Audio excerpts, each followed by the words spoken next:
But there's more to this idealized and perhaps one-sided picture than meets the eye. Some may only have a peripheral idea of what Reconstruction really was, how it was managed, and what unforeseen consequences it spawned. On the surface, the meaning appears straightforward enough: reconstruct the South. This much is clear, but Reconstruction also entailed the reintegration of the Confederacy into the Union, the answering of questions now presented by emancipation, and, as one group put it, the total destruction and replacement of Southern institutions to break Confederate pride and end the cycle of oppression in the region. These same individuals proposing the mandatory renouncing of the Confederacy and its ideals across the South, the severe punishment of Confederate leadership, redrafting of state constitutions, seizure and redistribution of financial and land property, as well as denial of the vote to all former Confederate soldiers and sympathizers. Those were the hopes of the Radical Republicans, mind you, a group in large part propelled by a generation of radical Christian reformers and revolutionary German immigrants, which took an uncompromising stance on the abolition of slavery, enforcement of equality, and punishment of what was deemed to be a mass population of traitors. It was clear for many to see that if the United States was to survive, it would need not only a more centralized government, but also a singular, more powerful ruler. The question, of course, became how powerful and who should it be? As we all know, the result of this dilemma was the establishment of the presidential office, with George Washington serving as the first president of the nation. But this position was originally intended, at least by some, to hold greater weight behind it. Not only was it believed that authority ought to be concentrated in a single leader for the sake of taking decisive action and producing speedy results, but that this leader was to serve for life, to ensure consistent leadership and policy in the nation. At the time, the role of the president, after all, was speculated to be little different from that of a constitutional or parliamentary monarch, and even Alexander Hamilton once referred to the role, albeit with questionable intent, as that of an elected monarch. The Radical Republicans had been desperate to give freedmen the vote, out of fear that under the current democratic model, former Confederate leaders would return to positions of power through legal election, thus perpetuating anti-progressive legislation such as the Black Codes, which held freed slaves to a restrictive standard in employment, politics, and even common living. Those unemployed for a number of weeks or months potentially being charged as vagrants or public expenses, and either being fined, imprisoned, or forced into productive labor for up to 3 months. Similarly, if parents were financially incapable of supporting a child, their children could be taken away by the state and enrolled in apprenticeships. The radicals called these codes a form of pseudo-slavery, even despite labor now being compensated and more rights being available to freedmen now than ever before. Southern representatives refused to ratify the proposed 14th Amendment, which would have granted nationwide birthright citizenship to the freed population, and thus protection from the unequal state restrictions of the Black Codes. The Radicals, in response to this refused cooperation, decided to remove the Southern governments from the equation entirely by reorganizing the South into 5 districts under military rule, suspending the right to vote for all former Confederates while awarding the franchise to freed blacks. Further yet, voting registry now required, quote, proof of loyalty to the Union, a vague prerequisite you might expect from a one-party state.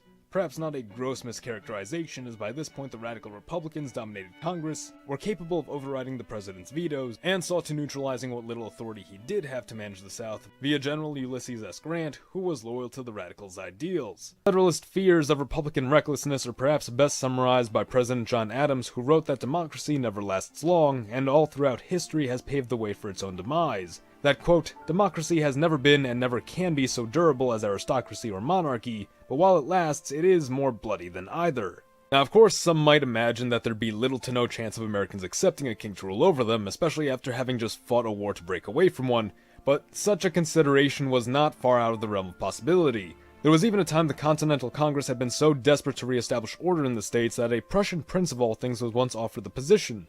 Still, some might think putting a new king in charge of the US defeats the whole purpose of the revolution, but that's actually not the case. In truth, this staunch anti-monarchical stance has been, as many things can be throughout history, the product of a skewed winning side perspective, the winners in this case being the Anti-Federalists, Democratic Republicans, or any other number of titles which define believers in an egalitarian elected government of representatives. See, while the revolution was motivated by a number of factors, foremost being representation and independence, the Democratic Republicans clung to one very particular motive, a stand against tyranny and the very idea of monarchy. An understandable position when such a system was being implemented from far overseas by leadership which had never even set foot in the land. But the mistake here is equating tyranny to monarchy. Often it's forgotten just how quickly the European empires were coming to accept Enlightenment ideals on their own accord, at least within continental Europe. The Enlightenment and the philosophical works it produced were most popular among the upper classes, mind you, those able to read proficiently and who could afford the study of such ideals instead of toiling in a field all day. Thus, many nobles and aristocrats from Britain to even Russia saw the growing demand for personal liberty and aimed to deliver upon it gradually and carefully without the need for bloody revolution. Thus, some, most especially in Europe, came to perceive the Republicans as a reckless and impatient movement, one seemingly more willing to bring about anarchy today than to trust the elite in providing freedom tomorrow. While the US didn't quite have a monarchist party, the classical liberalism of the Democratic Republicans was still met by a classical conservatism presented in the form of the Federalist Party. At its core, federalism stood for liberty through order, the protecting of personal freedoms across the board by ensuring political power remained exclusive to society's most noble, most capable, and most productive. It was a party which held the support of notable founders like John Adams, Alexander Hamilton, John Jay, and even George Washington himself. Throughout the majority of his presidency, and in fact much of his political career, he believed the greatest possible solution had been colonization, to resettle the black population elsewhere so that they might live free of persecution while no longer clashing with southern whites. This plan had a fair deal of support from conservatives, Democrats, and a few moderates, yet still found itself met with great criticism from even prominent abolitionists like Frederick Douglass, who insisted on blacks remaining in America. Some believe that Lincoln publicly abandoned the idea after Douglass's criticism, but this is a gross misunderstanding based on the fact he hadn't publicly mentioned colonization following that circumstance. Yet in truth, Lincoln was already sending colonists to Caribbean islands and parts of Central America, and would continue requesting of his staff the investigation of settlement prospects both in the American West and African coast. And much like Huey Long with his socialistic policies, the technocracy movement feared the rise of communism in what would surely be a bloody and culturally devastating revolution. The technocrats thus hoped to offer a more peaceful and official political solution.